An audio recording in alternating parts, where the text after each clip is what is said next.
Ikaw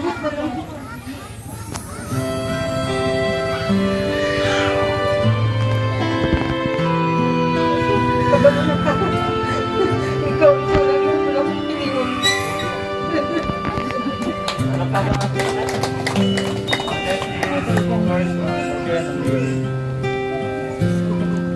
As you follow the path of marriage, to love and honor each other as long as you both shall live. Yes, Your Honor.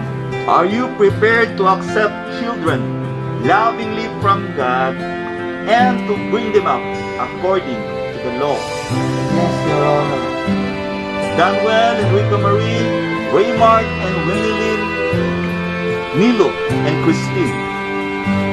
Marriage is a lifelong commitment that will bind you forever. As you contemplate the making of your vows to each other and realize that your destinies shall be woven in one design and your perils and joys shall not be known apart. Since it is your intention to enter into this marriage, join your right hands, holding hands mo, using inyong duha, tuong kamot, sing tuong kamot.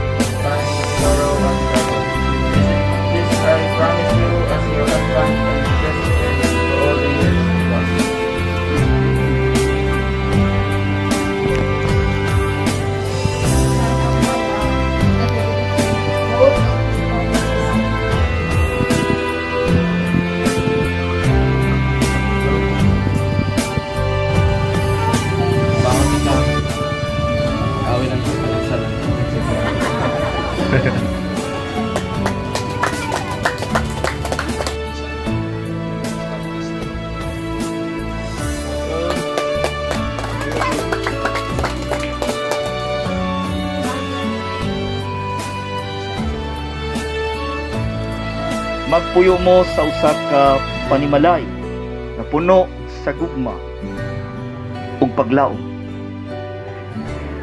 ug mahadlokon mo sa Dios.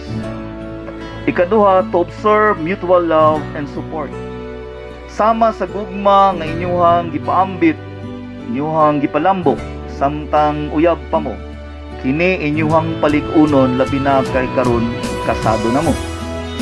Ikatulo, to be governed by a certain property regime.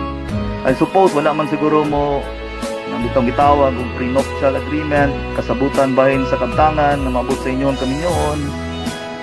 Sama sa example na kanang kay Chris Aquino, James Yap nang sabot lang nila kung magbulag sila. Pero wala man mo ana no. Pasabot ni ana unsa may paningkamot sa usa. Mapalambo ninyo ang inyong kinabuhi, labi na ang inyong gugma. Before sa material, pinaka-importante ang gugma. Maunay mugian ninyo sa pagpaningkamot pa. Manang kining tanan pa nag-iyahan ninyong duha. Gipaningkamutan sa usa, wa man mo'y kasabutan. Kung sa may madala ninyo sa inyong kaminyoon, kasabot ni ana, panag-iyahan ninyong duha. Kaya wala man mo nagsabot nga magbuwag bulag-bulag mong propiedad. Kaya nagkasabot man mo nga magdiusa mo sa gugma, tanan hiusahon ninyo. Now kiss the bride. Bugaya, wait. Bugaya ba? Dali lang ka. Dali lang.